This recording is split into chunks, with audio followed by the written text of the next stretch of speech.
안녕하세요. 축진먹입니다. 첼시가 이번에 데려온 주앙 페드루 최고의 영입이 되고 있습니다. 이번 클럽 월드컵에서 중간에 합류하면서 첼시에서 여러 역할을 소화했는데요. 3경기에서 3골을 터뜨렸고요. 아주 빠른 스피드로 적응을 하고 있습니다. 사실 이게 스피드가 있다고 표현하기 민망할 정도로 그냥 원래 첼시 선수처럼 잘하고 있습니다. 그리고 클럽 월드컵이 상금이 많기 때문에 이 주앙 페드루의 활약 자체가 아주 큰 금전적인 이득을 첼시에게 가져다 주고 있고요. 자기 스스로 자신의 이적료를 벌어들이고 있다. 이렇게 볼 수도 있을 것 같습니다. 이번 영상에서는 디애슬레틱에서 페드루의 움직임을 분석한 자료에 제 생각을 더해서 말씀드릴 예정이고요. 또 주앙 페드루가 어떤 것들을 첼시에 가져다 줬는지, 왜 좋은 평가를 받고 있는지 알아보도록 하겠습니다. 먼저 결승전 장면부터 한 번씩 보면서 얘기를 해볼 텐데요.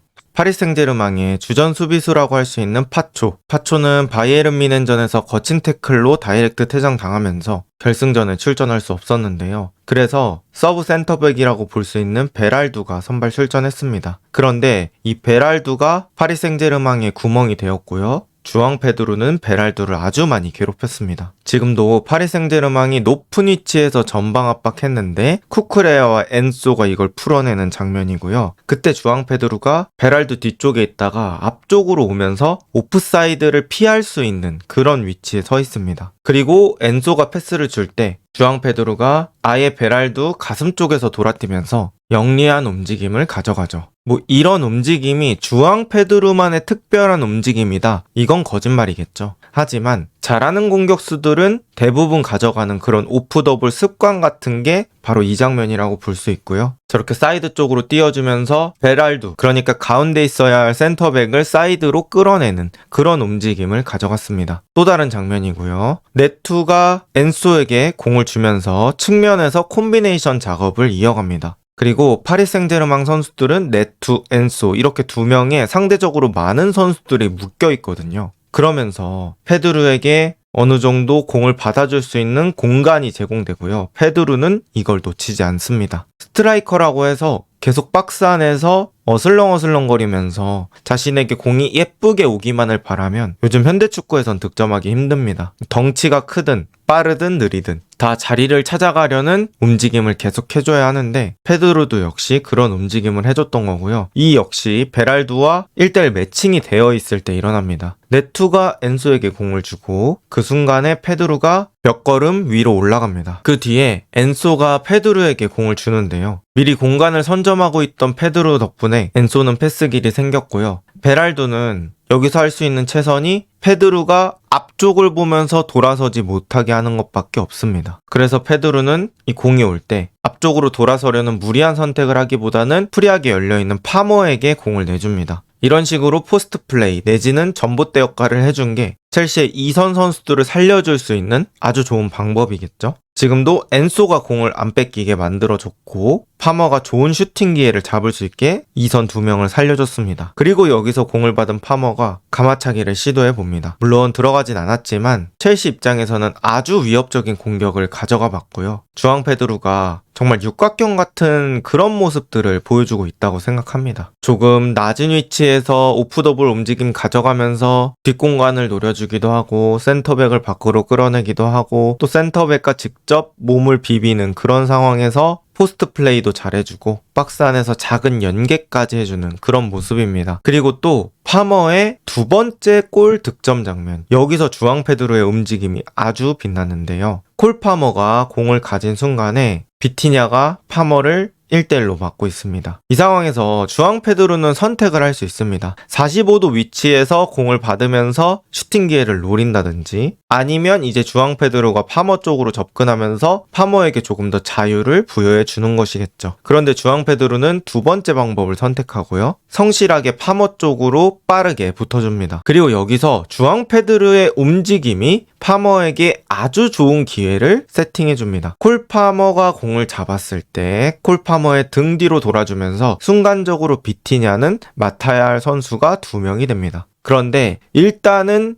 페드루를 미리 막게 되면 파머에게 공간이 열리니까 공 잡은 파머부터 막는 게 정석적인 방법이겠죠. 그래서 비티냐가 파머를 묶고 있고 그때 주앙 페드루가 뒤를 돕니다. 여기서 파머가 슈팅하는 척하면서 페드루를 주면 페드루가 프리한 찬스를 맞게 될 테니까 베랄두가 살짝 자리를 이탈하게 되죠. 그래서 빨간색 박스 쪽으로 베랄두와 주앙 페드루가 모이게 됩니다. 그러면서 베랄두가 빠져나간 공간에 파란색 박스가 생기고요. 콜 파머가 그 박스 쪽으로 여유 있게 진입할 수 있게 됩니다. 사실 이런 장면들이 측면에서 풀백이랑 같이 나오는 움직임이 많거든요. 윙어들이 공 잡았을 때 풀백들이 돌아주면서 공 잡은 선수에게 선택지를 만들어주는 거죠. 그런데 그게 지금은 좀 치명적일 수 있는 중앙 쪽 공간에서 일어났다. 이걸 페드루와 파머가 2대2로 만들어냈다. 이렇게 볼 수 있는 장면이고요. 파머가 그렇게 해서 얻어낸 파란색 공간으로 공을 가지고 들어가서 깔끔한 슈팅으로 마무리합니다. 정확히 코스를 노려서 마무리했기 때문에 돈나룸마도 어쩔 수 없었죠. 또 이건 주앙 페드루의 직접 득점 장면인데요. 이때도 파머라는 선수가 공을 가지고 있을 때 수비수들이 끌려오는 효과를 얻게 됩니다. 그리고 주앙 페드루가 여기서 또 성실하게 오프더볼 움직임 가져가면서 완전 프리한 공간으로 움직이게 되고요. 좌풀백 누누 멘데스는 이 파머를 따라가기엔 또 귀스토를 놓칠 수 없으니 애매한 자리를 잡을 수밖에 없습니다. 그리고 여기서 주앙 페드루가 클래스 있게 찍어차는데 여기 귀스토를 보시면 슈팅하는 순간에 미리 세레머니를 하고 있습니다.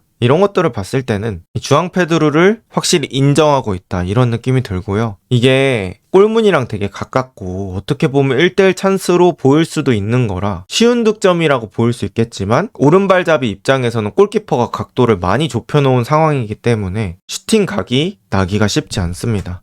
그런데 이 상황에서 비어있는 위쪽 공간을 순간적으로 노리는 판단을 한다. 그리고 이런 좋은 기회에서 강슛을 하지 않는다. 이런 것들을 봤을 때는 상당히 대담한 마인드를 가지고 있다. 이렇게 볼 수 있겠죠. 또 주앙 페드루의 피니셔적인 면모는 4강전 플루미넨세전에서도 돋보였습니다. 약간 루즈볼인 상황에서 페드루가 공을 잡고 있었으면 타이밍이 무너질 텐데 그냥 발 바깥쪽으로 바로 네투에게 전개해줍니다. 그리고 네투가 안쪽으로 올린 크로스가 정확하지 않았고 수비수가 걷어낸 공이 페드루 쪽으로 향하는데요. 여기서 페드루의 이 중거리 슈팅, 이게 바로 스트라이커에게 요구하는 모습이 아닐까요? 이 정도 거리에서 이 정도 자신 있게 슈팅을 때린다는 거, 그리고 실제로 확인할 수 있는 슈팅 퀄리티까지 주앙 페드루를 좋은 스트라이커라고 부를 수밖에 없습니다. 그리고 두 번째 추가골 역시 페드루가 스트라이커적인 면모를 보여줬는데요. 이제 역습 상황에서 반대쪽에 동료가 3명이나 따라오고 있었어요. 욕먹지 않으려면, 더 안전한 선택을 하려면 이 반대쪽에 있는 선수들한테 내주는 게 정석적인 플레이겠죠. 게다가 시간도 55분, 스코어도 한 점 차로 앞서고 있기 때문에 내가 여기서 욕심부렸다가 골 못 넣으면 패배의 큰 역할을 차지할 수도 있습니다. 그래서 공격수로서는 고민이 많이 됐던 상황인데 오히려 그 아래쪽에 많은 동료들을 이용해서 자신이 슈팅각 만들고 강력한 슈팅을 합니다. 이런 것들을 보면은 강심장이고 이 공격수에게 요구하는 모습들을 해줄 수 있는 선수다 이렇게 느낄 수 있겠네요. 많은 경기는 아니지만 3번의 클럽 월드컵 경기를 보면서 주앙 페드루에게 확인했던 점은 첫 번째, 오프 더 볼의 고급스러움이 있습니다. 간단하게 팀 동료인 잭슨과 비교해보면 잭슨은 오프 더 볼의 성실함이 좋다고 해야 될까요? 빈도가 좋습니다. 그래서 쉬지 않고 계속해서 많이 띄워주면서 수비수들을 귀찮게 만듭니다. 그런데 주앙 페드루는 오프 더 볼의 퀄리티가 좋다고 해야 될까요? 하나하나 다 이유가 있고 실제 성과와 연결되는 그런 오프 더 볼들이 많습니다. 잭슨이 상대 센터백을 귀찮게 만든다면 주앙 페드루는 상대 센터백을 울려버립니다. 애기처럼 그냥 응애응애 울려버려요. 그 정도로 이 공격의 흐름을 잘 이해하고 있다. 그리고 육각형 느낌의 스트라이커이기 때문에 어느 상황에서도 유연하게 활용할 수 있다. 이런 것들이 아주 좋은 평가를 받게 만드는 점이겠죠. 그리고 스트라이커에게 필요한 마무리 능력, 아까 말씀드렸던 것처럼 미움받을 용기가 있는 선수입니다. 그래서 주변 선수 안 주고 그냥 슈팅을 할 수 있고요. 그래도 골이 들어가니까 더 자신있게 슈팅할 수 있겠죠. 이게 공격수에게 골이 중요한 이유가 될 겁니다. 골을 계속 못 넣는 공격수들은 내가 슈팅해도 안 들어갈 거야. 그냥 여기서 팀적으로 플레이하자. 이렇게 마인드가 바뀔 수 있는 반면에 골이 계속 잘 들어가는 공격수는 더 과감한 시도를 해보겠죠. 그리고 저는 이런 스트라이커, 결국 마무리를 해줄 수 있는 선수들은 눈도 막고 귀도 막아야 된다고 생각합니다. 나 욕하든 말든 나 공격수니까 좀 슈팅 좀 때릴게. 이런 마인드로 경기에 임해야 더 과감함이 나올 수 있다 생각하고요. 그래야 득점 확률이 올라간다고 생각합니다. 첼시가 근 몇 년간 9번 공격수로 좀 소가리를 했었는데요. 이 마초 냄새, 상남자 냄새가 나는 그런 스트라이커들이 합류한 것 같습니다. 뭐 주앙 페드로뿐만 아니라 델랍도 그렇겠죠. 그리고 이렇게 보여주면 이제 다음 경기, 다다음 경기, 뭐 시즌을 치를 때도 동료들도 쟤 또 슈팅하네? 왜 나 안 줘? 이게 아니라 그래, 페드로면 한번 믿어볼만 하지. 이런 식으로 마음이 바뀌게 될 거고, 생각보다 그런 것들이 경기장에서 공격수에게 압박을 덜 준단 말이죠. 그래서 그런 심리적인 부분에서도 플러스가 될 수 있지 않을까라고 생각을 합니다. 그리고 제가 주앙 페드로가 넣은 3골의 난이도를 한번 봤어요. 다 쉬운 골들은 아니었거든요. 플루미넨세전 2골, 일단 첫 번째 가마차기 골이 왼쪽이죠. 0.04. 뭐 100번 차면 한 4번 정도 들어가는 그런 위치의 득점이었고요. 두 번째 그물찍기 골도 0.16. 결승전 때 돈나룸마 키 넘겨서 툭 찍어 찬 거는 0.49. 세 번째는 XG만 보면은 좀 쉬운 편에 속할 수도 있겠지만 막상 또 실제로 경기를 보면 그렇게 쉬운 골은 아니었거든요. 그래서 이 3골의 난이도 역시 뭐 그냥 받아먹기가 아니라 충분히 주앙 페드로의 능력으로 만들어낸 골이다. 이렇게 느꼈고, 첼시가 이 골을 넣을 줄 아는 공격수가 있으면 얼마나 강해지는지를 제대로 보여주고 있는 것 같습니다. 그리고 페드로를 생각하면은 이 첼시에 와 있는 브라이튼산이 되게 잘하고 있는 것 같아요. 그리고 이번 결승전 라인업에서도 공교롭게도 포지션별로 한 명씩 있었습니다. 공격수는 주앙 페드루, 미드필더 카이세도, 수비수 쿠쿠레야, 골키퍼 산체스입니다. 근데 산체스는 가로치고 결승이라고 해놓은 이유가 일단 결승에서는 잘했다, 이런 의미입니다. 어쨌든 이 정도의 성공 확률이라고 봤을 때는 첼시 입장에서는